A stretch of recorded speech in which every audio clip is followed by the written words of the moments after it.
Hey there, YouTube. Shady Bill's Garage here, and now that the weather is starting to turn into spring, as you can see, the snow is starting to melt. Now may be the time you want to start looking for your first motorcycle. Before spring fever really hits and the prices start going up, now might be the time to start looking. The deals may be out there to still be had. So I'm going to talk a little bit about my Royal Enfield Interceptor, or INT in the United States, because Honda had the Interceptor name trademarked. So in all the rest of the world, it's the Interceptor 650. In the US, it's the INT 650, unfortunately. It is a 647 degree parallel twin and puts out 47 horsepower. What is the reason so many bikes put out 47 horsepower? It seems to be where a lot of manufacturers are shooting for. It is because in Europe, there's something called an A2 license. I'll just go with Britain's rules because I looked it up. I believe it's a lot of countries are doing this in the EU, but basically the A2 license is kind of your beginner license. You can get it at 19 years old, and unless you've been riding for 2 years, you can't get a bigger license for a bigger bike until you're 24. So it has basically put a cap on a lot of bikes at 47 horsepower. Now, with fuel injection bikes, you can have the dealers there actually detune them a little bit to make other bikes more friendly that you can then upgrade later. But this 47 horsepower really does seem to be a sweet spot for a bike that you can ride, grow into, and not be bored of in 6 months, a year, 2 years. I've been riding for, this is going to date myself, I got my first street bike in 1986, all right? I thoroughly enjoy this bike. Am I going to take it across country? Am I going to take it on a 1,000-mile tour? Probably not. I have a Harley Street Glide for that. But for back roads, for a nice Saturday morning, going out to eat, having breakfast, this bike is perfect. I've ride with bikes, I guess you call it full-size bikes. I'd ride with a bunch of people with, 100 horsepower bikes, 150 horsepower bikes, and Harleys. And this keeps up just fine unless you're doing like a 2-car pass on an uphill road.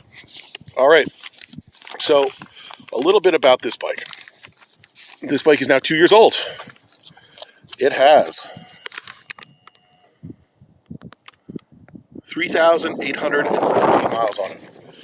I bought it last year. I bought it used. It was 1 year old, and therefore it still has 1 year of warranty left. This bike in the States has a 3-year warranty on it. I have not had to use said warranty. This bike has been perfectly reliable, turnkey. It's fuel injected. It has anti-lock brakes. So I'll give you some of the good, some of the bad, and basically like where does this bike position itself. So a lot of people are going to sit there and go, oh, this is a beginner bike. It's too small. All right, I'll give you a little comparison of what bike people think are a big bike that someone might want to start with. All right, I'm going to look at the Cycle World quarter-mile speeds on this, okay? In Cycle World, this bike ran a 13.89 quarter mile at 96 miles an hour, okay? A Harley 883, all right, fuel injected 883 cubic inch Harley Sportster 883 ran a 14.53 at 90. They both had the same top speed of 103 miles an hour. This bike's faster than a Harley 883, which I think people would say is a perfect first bike for someone who has a little bit of experience. All right, the Yamaha Bolt, which is a 950, okay, ran a 13.78, so a little bit faster, but at 93 miles an hour. Probably that upright seating position makes you a little slower, gives you a little more wind resistance. So this is right there with those kind of bikes. So if you think that you're not going to be lacking in power in a Harley 883, you're not going to be lacking in power on a Royal Enfield 650 Twin. Now, I will fully admit, I was very skeptical about Royal Enfield's build quality.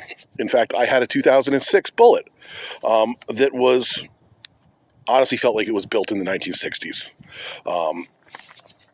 And I really got intrigued with these Royal Enfields after Fort Nine's Continental GT review, which was just great. And of course, I'm sure it's a press bike and they have to instill the virtues of it and see how great it is. But there are a lot of things on this bike that the price point is just so good. All right. So these bikes start, I'll just grab the 2023 model years that are still on Royal Enfield's website. If you want a basic one color bike, $6,149. So there's a red one, a blue one, and an orange one. They're all one color bike, $61.45, not including dealer prep, service, all that kind of crap. And they're all basically one color. The only difference is you have a chrome headlight bezel here. On the orange, the rest of them are black. You go to colors, the two-tone ones, like this one, the Baker Express, which is the black and red, which I think is really nice, $63.49. So $200 to go to a two-tone paint. All right. And if you want the chrome tank version, it's $68.49. Now, I've actually read people online who said that they've bought a regular one and they've just bought the chrome tank. They get it sent to them from India off eBay for like $350. So if you bought a base $61.49 and you bought the tank, you're in way less than buying it originally. And you have an extra tank in case, God forbid, something happens. So if I was going to go to chrome tank, that's probably how I would go. So like I said, it's a fuel-injected bike. I don't care how cold it's been. I've been riding this thing all winter. I went out in 20-degree days. It fires right up. It runs perfectly. It has anti-lock brakes. All right. Everyone's going to talk about the specs and everything. This is how you can tell a bike with ABS. Any bike you look at, if it's optional, a lot of bikes are optional. That's your ABS ring. That's how you know you have ABS. They're bi-bree, which is, everyone calls it like a press. It's a brake caliper. It's a Brembo brake. Well, it's made by Brembo, but it's their cheap, regular, normal brake. I've had no problem with this. This bike does not, at 47 horsepower, that single disc brake and the single disc in the rear is perfectly adequate. You're not tracking this bike. If you plan on doing track days, you're picking the wrong bike. All right. This is a Sunday morning back road cruiser bike. Now, the mods I've done are not much. I've done the mufflers because the stock ones are a little too quiet, and these aftermarket mufflers are already starting to tarnish. So maybe I should have went with chrome. I went with black because I thought it matched the bike. The seat. This is a Continental GT seat with a seat cowl. I found it's a little wider here, and I found it a little more comfortable. It's also a little lower. So here's the stock seat. In comparison, and you can see, I'll just pop it on top. The regular Interceptor seat is probably 1.5 inches taller. But the key here is if you look down, I don't know if you can see, the way the curve is here, it had less width right back here where your butt goes. And I found that this Continental GT seat, although I actually disliked that it's a little bit lower, because I'm 5'11", actually was a little better for long-term comfort. I'm good for an hour before my butt starts to hurt a little on this, 35, 40 minutes on that. So I switched to this. I think gave it a little more cafe racer look without having to go to the Continental GT. Gauges. Very simple. You have an fuel gauge right here. All right. Now, a lot of people said that theirs has been off. Mine is not. So it's a 3-point-something gallon tank. I say you want to get gas 150 miles. I'm 106 miles deep, and I'm down to 2 bars. It does leave you, if it's on flashing, it leaves you with probably 50 miles left in the range when it starts flashing, which I think is perfectly acceptable. The weird thing is the tack. So we have a tack here. Red lines is 7,500. I think the engine spools up faster than the tack can. So I hit rev in first gear. I'll usually hit rev limit if I'm wide open throttle at about 6,700 RPM. For second gear, 72. By third gear, it's right to 75 because I think the engine slowed down. So I think the tack is a little slow to keep up with the actual computer and the rev limit. As far as top speed, it'll do what they say, 103, 104, depending on the magazine. I haven't had it over 90. It's not really that kind of bike.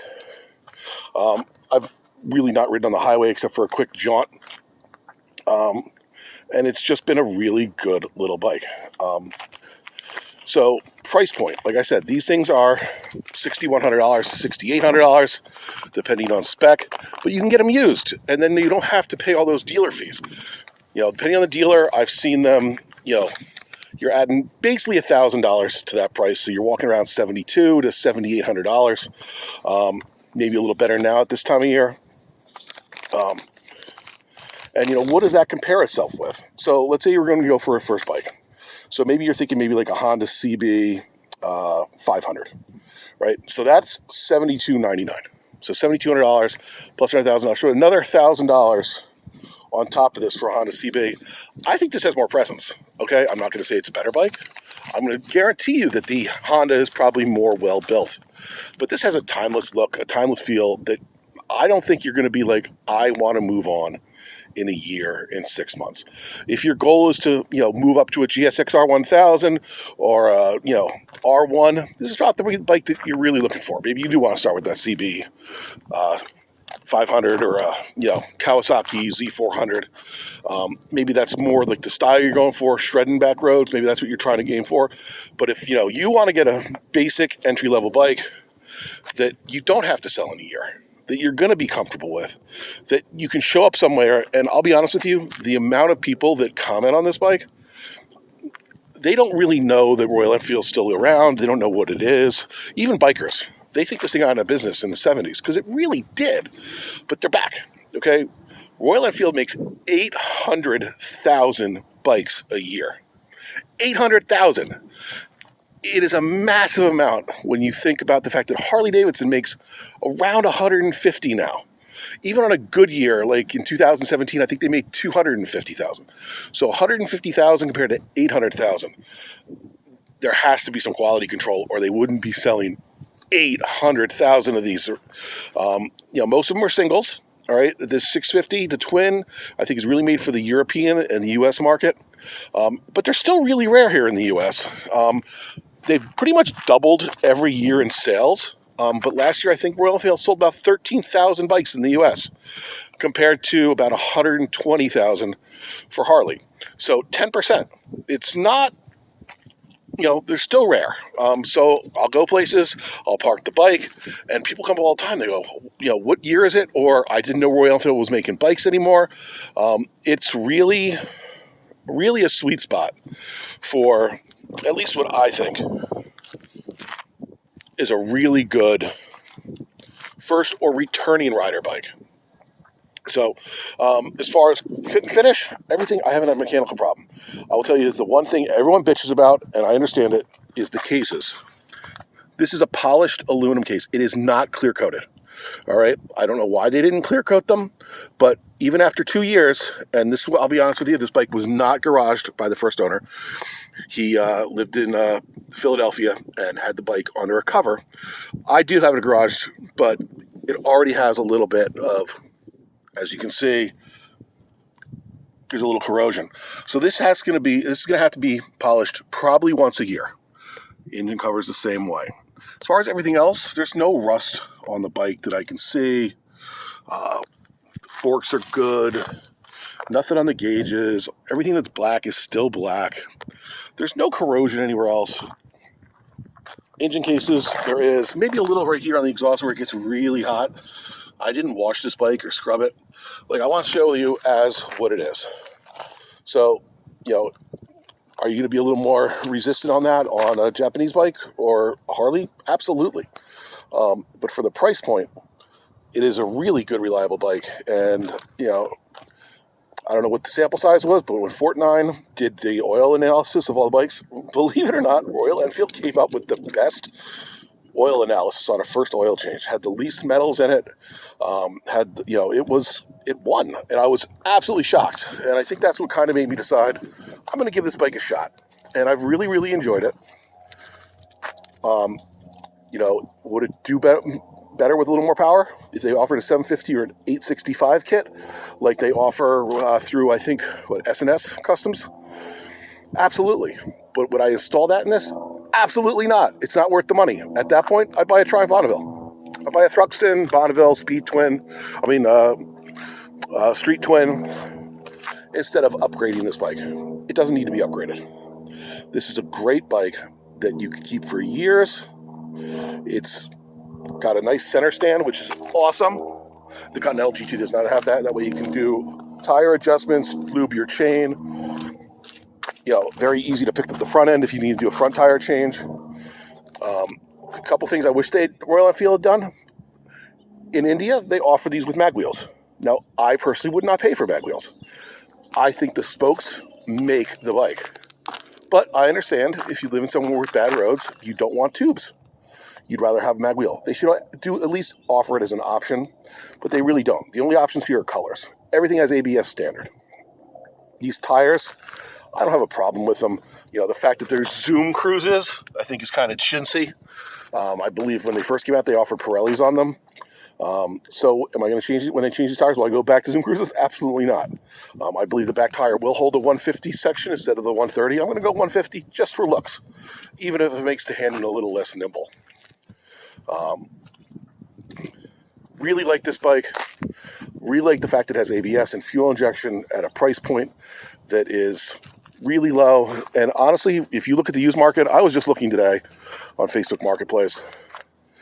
There are a dozen of them within 60 miles of me at around $5,000 to a little bit less. So you chop those people down $500. When you're looking at a bike that's $4,000 to $4,500 now on the used market, if you can afford not to finance it, it's an unbelievable bargain. Even still, Royal Enfield is now offering 1.99% financing for 2 years. So if you finance, $5,000 for 2 years at 1.99, you're looking at $200 a month, which is really not very much. And you have a 3-year warranty, which I can't believe other companies are not doing. A 3-year standard warranty. You can sit there and say, you're guaranteed a piece of crap, like Tommy Boy, but I've read the internet posts, I've looked at the forums, they seem to be very reliable. I've looked at other bikes that are for sale with 20, 30,000 miles, YouTube reviews of people with 75,000 miles on these things, and these bikes only came out in 2019.